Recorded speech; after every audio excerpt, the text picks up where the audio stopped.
As Americans, we live in a society that is overrun with waste and overconsumption.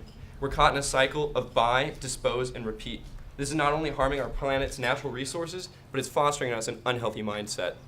One area that you can see this in is the furniture industry. Each year, the average American uses enough wood and paper products to make up one 100-foot tall Douglas fir tree. Additionally, in 2011 alone, 13.7 million tons of this waste were unable to be recovered and were lost permanently. The Swedish furniture giant IKEA makes over 100 million products every year and uses 1% of the world's natural wood. It used to be that when our grandparents purchased furniture, they wanted it to last for their entire lives. They looked for quality and uniqueness. Now, our generation, we go to the IKEA every couple of years, and when it breaks or when we're bored of it, we throw it out on the curb and hope that someone else will take care of it. At Poppy Community Workshop, however, we're changing this by taking furniture that already exists and giving it new life.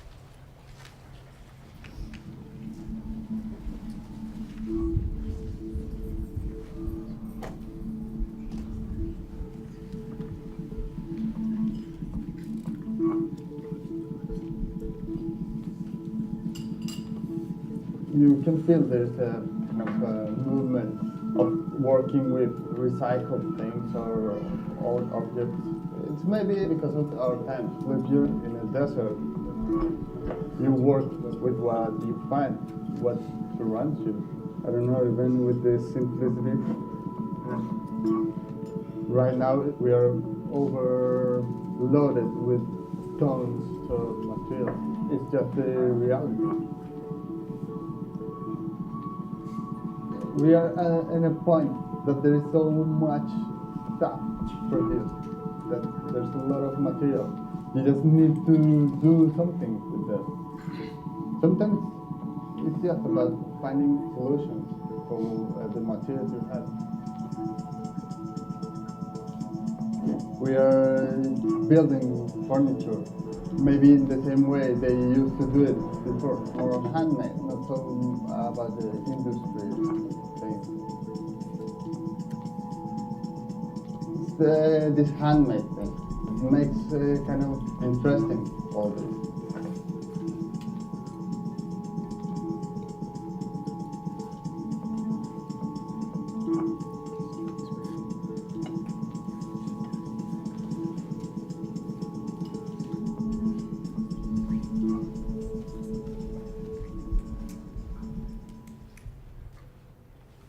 So now we're going to go into our core values. And we're going to start with why we do what we do, and that's to overall reduce the overconsumption of our natural resources. And then how we do that is by renewing old furniture through unique renovation, instills a pride of ownership, and overall reduces the misuse of furniture. And what we're about. Poppy is a full-service community furniture workshop that accepts and collects donations.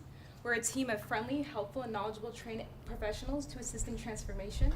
And lastly, we're a business that donates a significant portion of profits to charities that focus on environmental issues and climate change. And so given our target audience, which we're going to go over a little bit later, we decided to remain a West Coast-based company with store locations in Portland, Seattle, San Francisco, and Los Angeles. Here's an example of one of our workshops. These are where our customers would come in. They're going to be able to use our tools, services, and our equipment, and also they'll be able to work with our trained professionals and basically start the transformation process. Our Poppy locations are where our inventory is going to be held, and they'll be able to purchase and refurbish furniture here. Here's an example of what our Poppy trucks would look like. They're essentially going to be picking up our donations and retrieving it, bringing it back to our locations, and of course we wanted to use the opportunity to brand our network. So these are just a few quick and easy examples of the transformations really that can take place with old, boring, or beat-up furniture. With some paint, some tools, the right know-how, and a little bit of elbow grease, you can take something that's old and boring and make it something beautiful again that anyone would want to own. Additionally, once the customer takes this piece of furniture that's either theirs or that they purchase from us and renews it and refurbishes it into something new, we'll place our stamp, our brand logo, somewhere upon the furniture to spread our brand and to remind them, their friends, and their family of this great thing that they've done. Additionally, whenever we accept donations, whenever we collect furniture, or whenever we help someone refurbish their furniture, we will gift them their very own real live poppy flower as our brand logo and a way that they can remember what they've done and spread the message and show a visual sign of this movement. And in order to exemplify our mission, we're allowing our customer to choose to donate to one of these green groups that are based in the United States and share the same interests and values as us.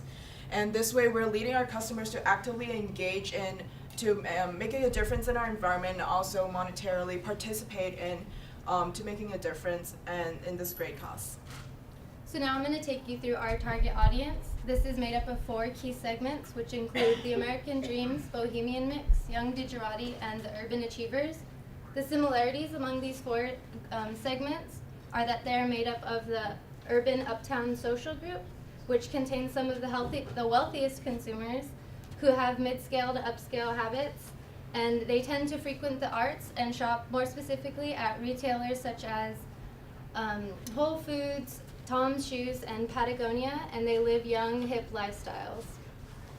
And this was really important when we were looking to narrow down our storefront locations, and the places where we found this population to be really heavy was, for one, in Portland in the Pearl District, Seattle in the University District, San Francisco in the Sunset District, as well as Los Angeles in the Arts District, with consumers reaching out into areas such as Venice and the Silver Lake region. We were also able to gain some consumer insights. This was done via an anonymous online survey where we had 52 respondents with an average age of 26 who all lived on the West Coast.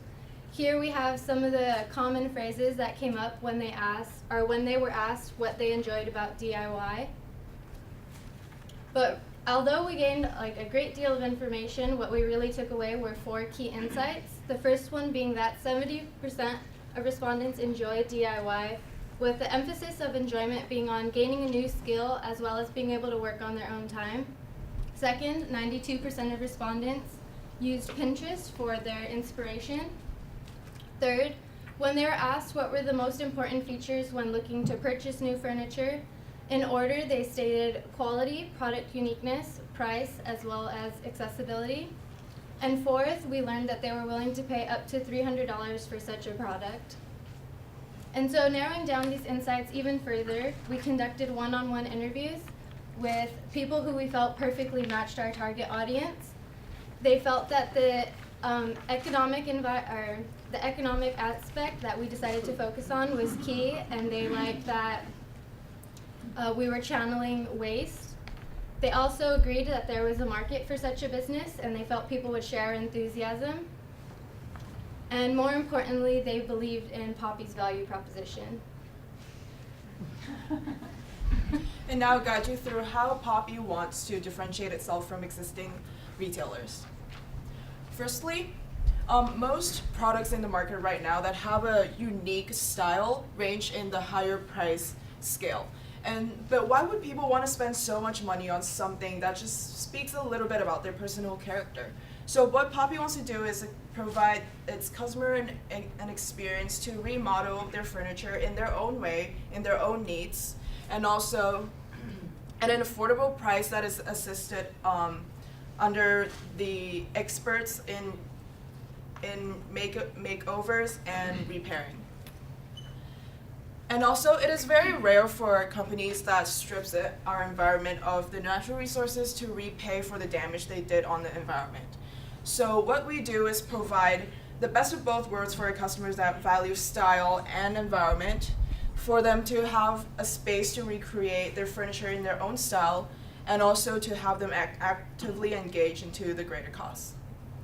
So keeping in mind our target audience, some of the insights that we gained from them, and our desired positioning as a brand, we incorporated these into our media plan, which we're going to go through now. So 2 key concepts and strands that I think run through all of this and speak to our core values as a company are the sense of community and the pride of ownership that one gets from refurbishing their furniture in this way. This is a breakdown of our media budget, just a very basic one. It includes the local launches, the social media campaign, website build, the PR, and influencer outreach, the events once per month at each one of the 4 locations, and then TV commercial production and running it in local markets. This is a further breakdown. If this sort of thing interests you, we can go back to it later. As far as television goes, we'll focus our efforts primarily on networks like HGTV and the DIY network. We believe that this is exactly where our target audience is, and they would be very receptive on these channels. Furthermore, we'd like to put some emphasis on local news networks and talk stations that we think they would love to share our interesting story and get us some publicity in that way. However, the main driver behind our brand is going to be social and digital media because, as we mentioned earlier, our target audience is very active on these channels. It's a great way to personally reach someone in a very intimate setting, and it's also a great way to kind of get a community behind a brand. Our main platforms are Facebook and Pinterest, but we do have some things for Twitter, YouTube, and Instagram that we'll go into later. This is an example of what a local Facebook page would look like. Facebook's obviously the big name in social media, and this is the place where we can get in front of our customers every day, whether with advertisements or the other content, which I'm getting to later right now. So we have several different kinds of content that we would use across these platforms. First off, I could use the laser pointer, bam. This is sort of a spotlight on a before and after of an item that one of our customers would come in and refurbish. We'd take pictures before they do it, take pictures afterwards, get them to show their creation to the world and inspire other customers to come in and do the same. We would also curate content from other websites, like this one from Apartment Therapy is a DIY article on how to make a spooky skeleton chair that could sort of inspire customers if they don't have their own ideas, sort of give them something to do. Also, we would have posts that would feature if we get any sort of interesting piece that people would want to refurbish, or if we get some new fabric, new equipment, something like that that really drives in-store traffic for them to come check it out. Similarly, this content would work excellently on Pinterest, we believe. As Brittany mentioned earlier, 92% of our survey respondents said that they use this for their DIY inspiration. I just searched furniture makeover and like a bajillion things came up. So obviously people would love this kind of content. I think it would do really well there. Twitter would be nice as a way to sort of assist in the crowdsourcing of our donated items. Say someone sees something laying on the curb, as I so often do driving around here. You snap a picture, you tag us, and you give us the address of the whereabouts, and then the Poppy truck comes out to pick it up. That's me. I did that. Okay. This is YouTube and Instagram. Would be excellent ways to host and share short videos, whether they're DIY tutorials about things that they can do in our workshops, or whether it's, again, like a summary or a time-lapse video of something that someone's already done to inspire people and engage them.